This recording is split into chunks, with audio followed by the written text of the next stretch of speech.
Isang mapagpalang umaga po ng linggo sa lahat po ng bayan karerista and Happy Palm Sunday o Araw ng Palaspas. Huwag po tayo makakalimot. Gayunpaman, diretso rin po tayo sa pagbigay ng ating giya sa araw na to, linggo, March 29, 2026, kung saan idaraos po ang 2026 Pilracom PCSO 3-year-old maiden stakes race 3 at ang Philippine National Women's Month Celebration Race. Ito po ay binubuo ng siyam na pangarera at naglalaro sa siyam hanggang 6 na mga kalahok. At yung ating pinakatampok na karera, 3-year-old maiden stakes race 3 ng PCSO Pilracom, ay meron pong naakit na 13 kalahok dito. At ang oras po ng simula ng pangarera ay 2:00 ng hapon. Bueno, tayo'y didiretso na rin po muli sa ating pagbigay ng giya. Halina po.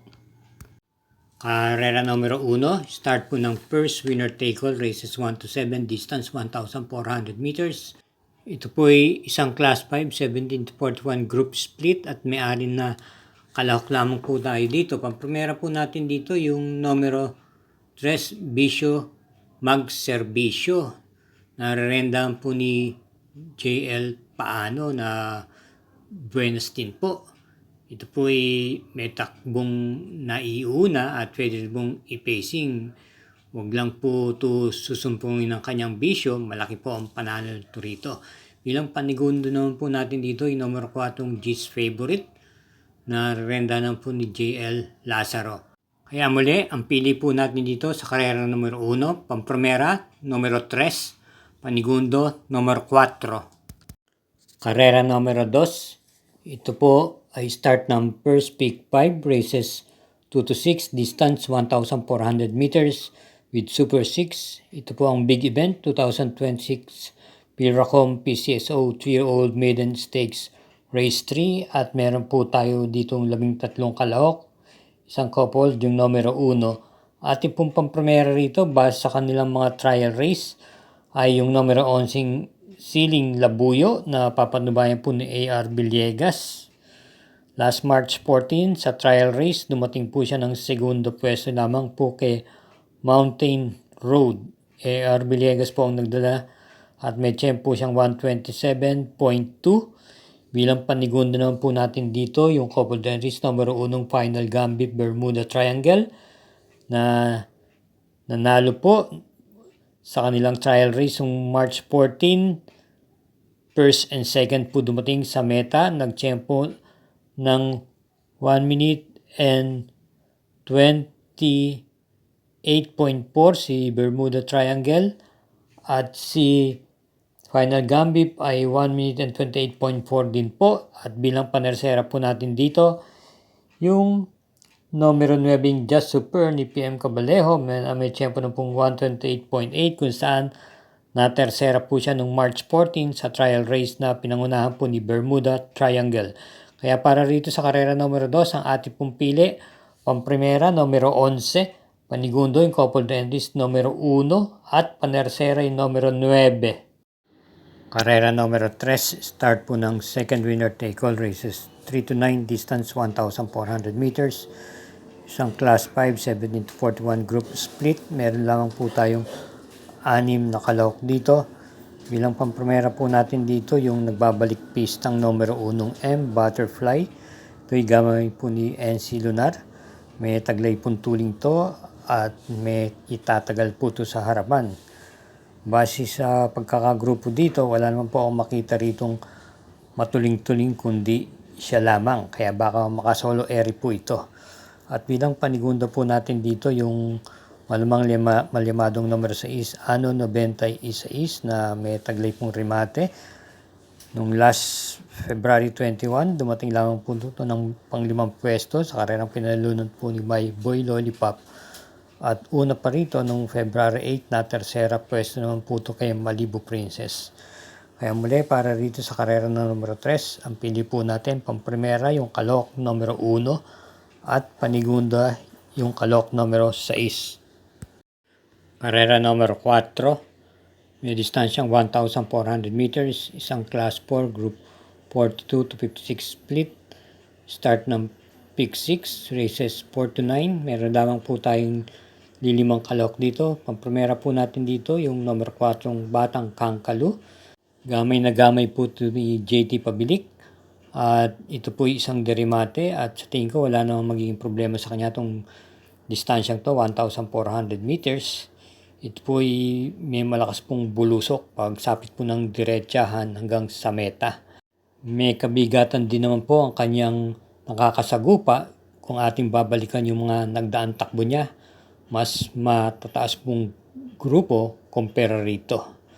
At bilang panigundo naman po natin dito yung kalahok numero 1 love ko to, nagagamayan po ni LC Lunar. May takbong pwede pong isabay sa unahan at naipapacing din po. Huling takbo niya, ito po ay dumating lamang po ng segundo ke 7 cycles kung saan natalo lamang siya po ng gaulo lamang ng last February 20. Kaya para rito sa karera number 4, ang pili po natin, pampremera, numero 4, panigundo, numero 1. Karera numero 5, start po ng second peak 5. Covers races 5 to 9, distance 1,400 meters. Isang class 3, group 57 to 70, 6 entries. At pong pampremera rito, yung kalahok number 4, Justifiably So, na papatnubayan po ni MP Laloma. Nung last run niya po ay hindi po maganda ang kanyang pinakita. Dumating lamang po ng pinakahuli sa mga 7 kalahok kung saan siya po ang pinakalyamado at ang nanalo po doon ay si Red Queen.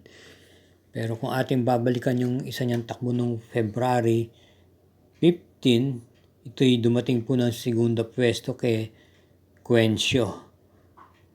At may tempo po siyang 1 minute and 24.4 sa 1,400 meters. Ang estilo po ng takbo ng kabayang to ay sa likuran po ng gagaling o isang derimate. Kaya para rito sa karera numero 5, ang pili po natin pampremera yung numero 4 at panigundo yung numero 1. Paalalang po muli, huwag po natin kakaligtaan na mag-subscribe, pag-share na rin po at hit po natin yung like at notification bell button at gayon din naman po paki-follow po ang Samut-Sari Mangkelos TV FB page. Salamat po. Karera numero 6, start po ng peak 4, races 6 to 9, isang class 4, group 42 to 56 split, distance 1,400 meters, 6 entries. Pampremera, yung numero 5 Captain Bob na isa pong derimate at malaki po ang inumento nitong kabayong to. Ito ay tumakbo nung nakaraan February 28 at dumating lamang po siya ng 4th pwesto doon po sa karerang pinalunan po ni Circus Crowd at na segundong Amazing at na terserang Whiskey or Wine. Nagagamayan po ni Opie Cortez. At bilang panigunda po natin yung numero 2, Orient Express. Last run niya ay hindi po gaanong maganda ang salida at nasa bandang likuran po to dumating sa meta. Madalas pong bumibenta sa kitakilya pero mukhang wala pong pirmis na takbo. Tignan lang po natin, baka maganda lang po ang ikilos niya ngayon dahil kinambyo na po siya kay JB Hernandez. Baka sakali po magpakita ng gilas. Muli, para rito sa karera numero 6, pampremera, yung kalahok numero 5 at panigunda yung numero 2. Karera numero 7. Ito po ay may distansyang 1,400 meters, isang class 3, 57 to 70 group split at meron tayong 6 entries dito na halos binubuo po ng mga imported horses. Pampremera po natin dito yung batak na sa laban at maganda rin naman po ang ginikilos ito. Ito po ay nakaka-coupled entries ni Tis the Moon, yung numero 5 Anytime, Anywhere na muling rin na po ni Jay Guse. Pwede yung kumuha ng unahan at pwede rin naman po itong i-pacing lamang. At bilang panigundo po natin dito ay numero 4 User may taglay pong bilis na ipipacing. JB Hernandez po magdadala. Yung mga nakaraan laban niya ay di po nawawala sa hanggang ika-4 na pwesto. Nung pinakahuli ay na 4th pwesto po ito kay Reverse Merger.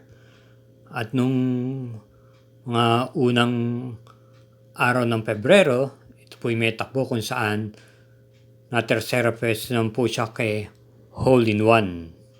Kaya muli, para rito sa karera numero 7, ang PD po natin pampremera ay numero 5 at panigunda ay numero 4. Karera numero 8, penultimate race, may distansyang 1,400 meters. Ito po isang class 5, 1741 group split. At merong 6 na kalahok. Pampremera po natin dito yung numero 2, Shanghai Silk. Ito ay gamay po ni James Torge. Meron na rin po takbo na pwede pong iuna itong kabayan to at nagtatalagay din po ng remate. Last run niya itong linggong to, tumakbo po ito pero mukhang hindi po ganong maganda pinakita, hindi yata natimbang to. Pero bago po itong takbo itong linggong to, ito po ay nakapagtala po ng panalo. At bilang panigunda naman po natin dito ay number 4 yung Cristiano. JL Lazar po ang renda, gamay na gamay niya.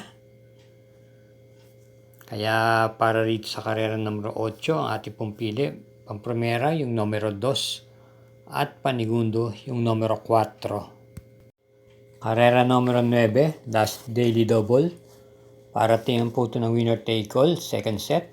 Second set ng peak 5, peak 6 at peak 4. May distansyang 1,400 meters, isang class 5, 17 to 41 group split with super 6. At meron po tayo ditong 9 entries. Pili po natin pang primera rito, yung numero 9, Moment Like This. JC De La Cruz po ang rerenda. May tuling po. At pwede po itong isunod-sunod lamang. At bilang panigunda po natin dito, yung numero 7, Marengo. James Torque na po ang nakakagamay dito. May bilis din po. At lately, maganda rin po ang kanyang itinatakbo. At isama po natin bilang panresera yung numero 5, Player Bottom ni AM Bofete. Sa ulitin po, sa karera numero 9, ang pili po natin, pampremera, numero 9, panigundo, numero 7, at panersera yung numero 5. Ingat po tayo sa ating pag-uwi, mga katrokis, at gayon din naman po, hinay-hinay lang po sa ating paglilibang. Natapos naman po ang isang araw natin pagbigay ng giya. Thank you again for watching. Good luck po and happy Sunday racing.